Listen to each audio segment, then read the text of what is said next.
There's a reason you keep saying, I'll start saving next month. And it's not laziness. It's not a lack of discipline. It's not that you don't care about your future. It's that your brain is running software that was never designed to build wealth. And until you understand exactly how that software works, you're going to keep fighting it with willpower alone. And willpower always loses eventually. Here's what nobody tells you. The same mental wiring that kept your ancestors alive for hundreds of thousands of years is the exact same wiring that's quietly sabotaging your finances right now. And the worst part? It feels completely rational in the moment, every single time. My name is Giorgio, and I spend probably too much time thinking about why smart, hardworking people stay financially stuck while others seem to build wealth almost effortlessly. If you want to understand the actual mechanics behind your own money behavior, instead of just beating yourself up about it, hit subscribe and stick around, because today we're going under the hood. Let's start with something that might make you uncomfortable. Think about the last time you told yourself you'd save more money. Maybe it was after a big expense wiped out your account. Maybe it was January 1st. Maybe it was literally last week. You meant it completely. You weren't lying to yourself. And then life happened, and the money went somewhere else, and you ended up exactly where you started. And somewhere in the back of your mind, you filed that away as more evidence that you're just bad with money. But here's the thing. You were never fighting a discipline problem. You were fighting a biology problem, and those require completely different solutions. Your brain has two operating systems running simultaneously. Think of them like two different versions of you sharing the same skull. The first is your prefrontal cortex. This is the part that reads personal finance articles, makes budgets, sets goals, thinks about retirement accounts, and genuinely wants to build wealth. It's thoughtful, patient, and focused on the future. This is the version of you that's subscribed to this channel. The second is your limbic system. This is ancient. We're talking hundreds of thousands of years old. It doesn't think in years or decades. It thinks in right now. It's responsible for your survival instincts, your stress responses, your emotional reactions, and when it feels threatened, it takes the wheel completely. No negotiation, no override. It just drives. Here's where your finances come in. Your limbic system cannot tell the difference between a predator chasing you through the jungle and a credit card bill sitting on your kitchen counter.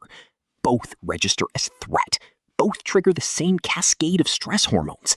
Both shut down your prefrontal cortex's ability to think clearly about the future. And this is not a metaphor. This is measurable, documented neuroscience. Researchers at Princeton ran a study that should be required reading for every person who has ever made a bad financial decision under pressure. They found that when people are under financial stress, their cognitive function drops by the equivalent of losing a full night of sleep. Not feeling a little foggy, a full night of sleep. The same researchers found that the mental bandwidth consumed by financial anxiety is comparable to a 13-point drop in IQ. Temporarily. But temporarily can mean years if the stress never goes away. So when you're stressed about money and you make a decision that objectively makes no sense, you're not being irrational. You're being predictably, biologically impaired. Your brain in survival mode is a fundamentally different brain than your brain in safety mode. And most financial advice is written for the safety mode version of you. But it gets more specific than just stress. Because your brain doesn't just respond to financial threats in general. It responds to specific psychological patterns that get locked in early and run quietly in the background for decades. And there are 3 of them that I see show up constantly. The first is present bias. Your brain is wired to dramatically overvalue the present moment compared to the future. Not slightly overvalue, dramatically. Researchers have actually measured this. When you offer someone $100 today versus $110 next week, most people take the $100 now, even though waiting 7 days for a 10% return is objectively an incredible deal. The future version of you feels like a stranger, and your brain doesn't particularly care about strangers. This is why saving feels like loss. When you transfer $500 into a retirement account, your limbic system experiences that as $500 disappearing, gone. The fact that future you will have $2,000 or $5,000 or $15,000 from that single contribution doesn't register emotionally. Future you is abstract. The $500 is real and it's gone right now, and that feels bad. Researchers at Stanford actually did brain scans of people thinking about their future selves, and here's the part that should genuinely disturb you. The neural patterns when people thought about their future selves looked almost identical to the patterns when they thought about complete strangers. Not themselves, strangers.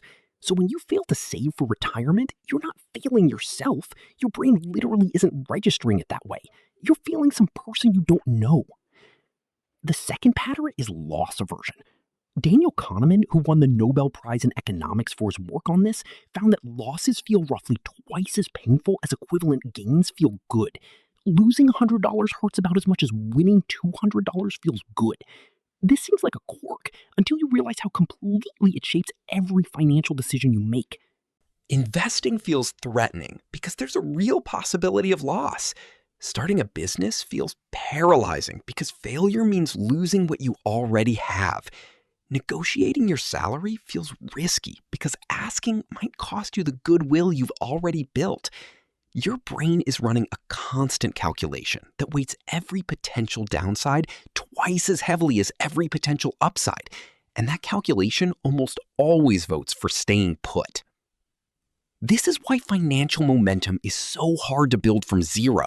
Every step forward involves genuine psychological pain because every step forward means temporarily releasing money you currently have in exchange for future money that doesn't feel real yet. You're trading certain present loss for uncertain future gain, and your brain hates that trade every single time. The third pattern is the scarcity trap, and this one is probably the most insidious because it's a feedback loop. When you don't have enough money, your attention narrows. Researchers call this tunneling. Your brain locks onto the immediate shortage and blocks out almost everything else. You become extraordinarily focused on solving the immediate problem and almost completely blind to everything outside of it. On the surface, that sounds useful, but here's where it destroys you financially. The tunnel blocks out the very thinking you need to escape the tunnel. When you're in scarcity mode, you can't properly evaluate long-term decisions. You can't think creatively about income. You can't assess risk accurately. You can't plan. You're cognitively consumed by the present shortage, and the rest of your mental capacity just goes dark. Senthil Mullainathan and Eldar Shafir spent years researching this at Harvard and Princeton, and what they found was staggering. People in financial scarcity don't just feel stressed about money. They actually perform worse on unrelated cognitive tasks. Scarcity borrows from your mental bandwidth the same way a payday loan borrows from your future paycheck, with interest. And just like the payday loan, the repayment often leaves you worse off than before. So now you've got three biological systems working against you simultaneously. A brain that treats the future like a stranger, a nervous system that weighs losses twice as heavily as gains, and a scarcity response that narrows your thinking at exactly the moment when you need it most. And all three of these systems are running automatically, below the level of conscious thought, every single day. This is why willpower doesn't work as a financial strategy. Willpower is a prefrontal cortex activity, and when your limbic system is activated, your prefrontal cortex gets systematically overridden. You can't outthink a survival response. You can only design your environment so the survival response has less to grab onto. Here's what that actually looks like in practice, and this is where we stop being depressing and start being useful. The most powerful thing you can do is stop relying on decisions and start relying on systems. Automatic transfers that move money before your brain can register the loss. Retirement contributions that never hit your checking account so the present bias never gets triggered. Spending structures that make the good choice the easy choice, not the hard one. When you automate saving, you remove the moment of decision entirely, and removing the moment of decision removes the limbic system's chance to intervene. The second thing is building a buffer, even a small one. Research consistently shows that having any financial cushion, even $1,000 or $2,000, measurably reduces the cognitive load of financial stress. You're not trying to get rich overnight. You're trying to give your brain enough breathing room to think clearly again. That buffer is the first crack in the scarcity tunnel. It lets a little light in, and once the tunnel starts opening up, your thinking starts opening up with it. The third thing is understanding that your goal isn't to become a different person. It's to stop expecting the current version of your brain to win a fight it was never designed to win. You're not broken. You're biological, and biological systems respond to environment, not motivation. Here's the reframe that ties all of this together. Every time you failed to save, overspent when you were stressed, avoided thinking about your finances, taken the path of least resistance with money, that wasn't a character flaw. That was a completely predictable output from a brain doing exactly what it was built to do. The jungle it was designed for just happens to look like a bank statement now. The people who build wealth aren't the ones with more discipline. They're the ones who stopped fighting their brain and started designing around it. They automated the hard decisions. They built cushions that quieted the survival response. They created systems that made the future feel real enough for the present to care about it. Your brain isn't wired to stay broke because something is wrong with you. It's wired to stay safe. And for most of human history, staying safe and staying put were the same thing. They're not anymore. But your brain hasn't gotten that memo yet. That's your job now. Not to force it, to show it.